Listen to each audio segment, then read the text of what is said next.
Assalamualaikum warahmatullahi wabarakatuh. Nama saya Adelia Intan Fernanda. Untuk memenuhi tugas, saya akan menjelaskan tafsir surat Al-Ikhlas ayat 1 sampai dengan 4. Al-Ikhlas adalah surat ke-112 dalam Al-Quran, yang artinya ayat pertama, Qul huwallahu ahad, dialah Allah yang Maha Esa. Allahus Samad, Allah adalah Tuhan yang bergantung kepadanya segala sesuatu. Allah lam yalid wa lam yulad, dia tidak beranak dan tidak pula diperanakan. Walam yakul lahu kufuwan ahad, dan tidak ada seorang pun yang setara dengan dia. Asbabun nuzul surat Al-Ikhlas. Surat yang terdiri dari 4 ayat ini termasuk surat Makkiyah. Mengapa dinamakan surat Al-Ikhlas? Padahal di dalamnya tidak ada kata Al-Ikhlas. Karena Al-Ikhlas adalah tauhid, beribadah hanya kepada Allah. Dan surat ini berisi tentang pokok-pokok tauhid. Surat yang diturunkan di Mekah setelah surat Al-Falaq dan An-Nas ini juga dinamakan surat Qul huwallahu ahad, diambil dari ayat pertama dari surat ini. Menurut Syekh Wahbah Az-Zuhaili, surat ini juga dinamakan pula dengan surat At-Tafrid, At-Tajrid, At-Tauhid, An-Najah, dan Al-Wilayah. Dinamakan pula dengan surat Al-Ma'rifah dan Al-Asas. Ibnu Katsir mengutip riwayat Imam Ahmad dari Ubay bin Ka'ab mengenai asbabun nuzul surat Al-Ikhlas, bahwa ada orang-orang musyrik yang berkata kepada Nabi SAW, "Wahai Muhammad, kabarkanlah kepada kami tentang Tuhanmu." Maka Allah menurunkan surat Al-Ikhlas. Riwayat lain menyebutkan ada orang Badui yang datang kepada Rasulullah SAW. Ia bertanya, "Gambarkanlah kepada kami tentang Tuhanmu." Maka turunlah surat ini. Keutamaan surat Al-Ikhlas. Surat Al-Ikhlas memiliki banyak fadilah atau keutamaan. Di antaranya adalah 3 keutamaan. Yang pertama, dicintai oleh Allah.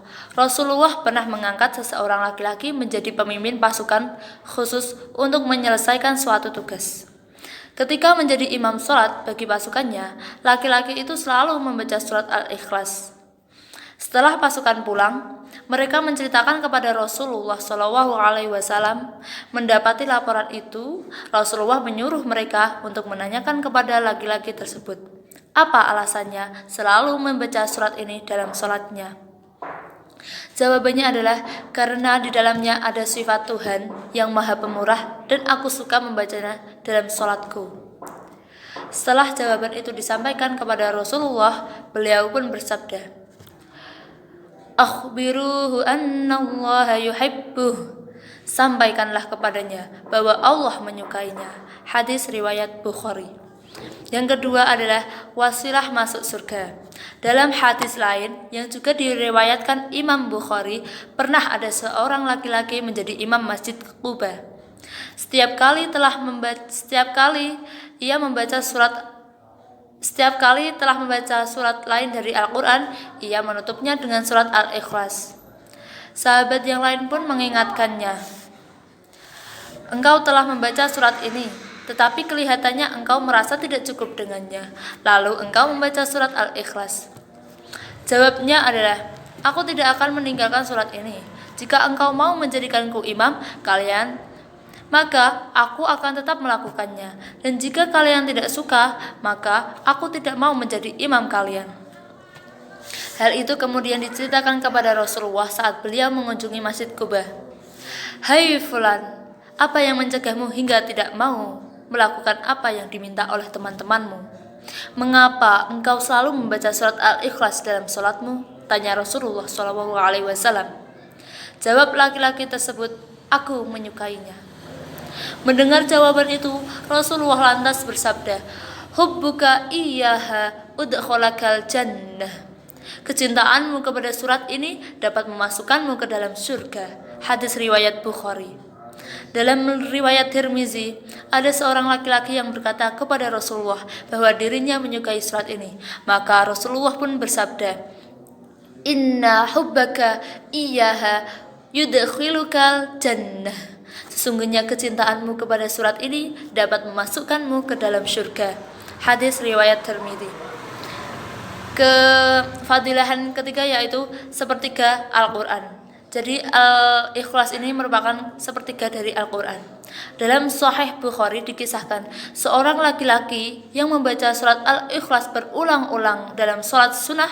Orang yang mendengarnya lantas menceritakan kepada Rasulullah, maka Rasulullah SAW pun bersabda, "Walladzi nafsi biyadihi innaha lata'dilu thulutsal Qur'an."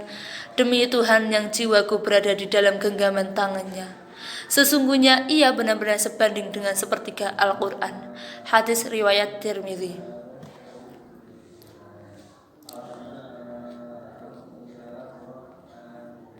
Tafsir dari Al-Ikhlas ayat 1 yaitu Qul huwallahu ahad.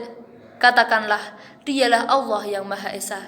Ketika orang-orang Yahudi mengatakan kami menyembah Uzair anak Allah, orang Nasrani mengatakan kami menyembah Isa anak Allah, orang-orang musyrik mengatakan kami menyembah berhala, maka Allah menegaskan bahwa Dia Maha Esa. Dialah Allah, Tuhan yang satu, yang tiada tandingannya, tiada lawannya, tiada sekutu baginya. Menurut Sayyid Qutb, Qul huwallahu ahad merupakan lafal yang lebih halus, yang lebih lembut daripada kata ahad, sebab ia menyandarkan kepada makna wahid, bahwa tidak ada sesuatu pun selain Dia bersama Dia, dan bahwa tidak ada sesuatu pun yang sama dengannya.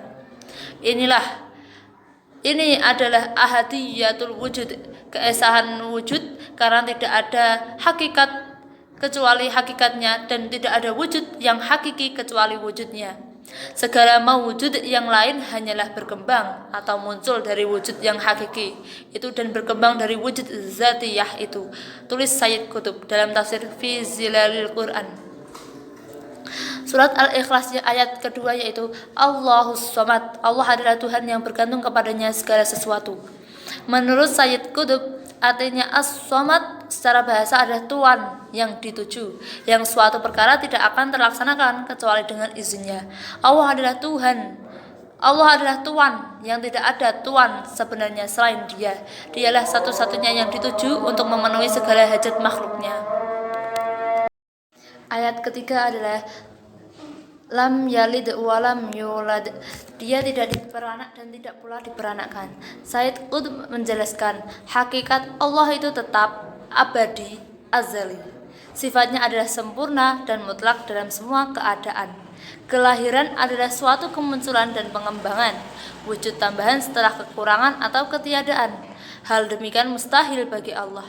Kelahiran juga memerlukan perkawinan. Laki-laki ini mustahil bagi Allah. Surat Al-Ikhlas ayat 4, walam yakullahu kufuwan ahad. Dan tidak ada seorang pun yang setara dengan Allah. Kata kufuwan terambil dari kata kufu, yang artinya sama. Tidak ada seorang pun yang setara, apalagi sama dengan Allah Subhanahu wa Ta'ala. Dialah yang memiliki segala sesuatu dan yang menciptakannya. Maka mana mungkin Dia memiliki tandingan dari kalangan makhluknya yang bisa mendekati atau menyamainya. Menurut Sayyid Qutb, makna ayat ini adalah tidak ada yang sebanding dan setara dengan Allah, baik dalam hakikat wujudnya maupun dalam sifat zatiyahnya. Penutup tafsir surat Al-Ikhlas. Surat ini berisi rukun-rukun akidah dan syariat Islam yang paling penting, yakni mentauhidkan Allah Subhanahu wa Ta'ala, menyifati Allah dengan sifat sempurna dan menafikan segala sekutu baginya. Surat ini merupakan bantahan telak kepada orang-orang kafir, baik dari kalangan kaum pagan atau musyrik maupun Yahudi dan Nasrani. Mereka semua telah menyekutukan Allah, maka Allah menjelaskan tauhid yang benar yang harus diimani oleh umat Islam dalam 4 ayat yang padat dan syarat kandungan makna yang dalam. Demikian surat Al-Ikhlas mulai dari terjemah, asbabun nuzul, keutamaan hingga tafsirnya.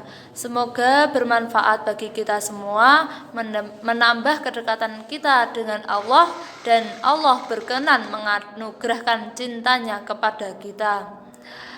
Allahumma muwafiq ila aqwamit thoriq. Wassalamualaikum warahmatullahi wabarakatuh.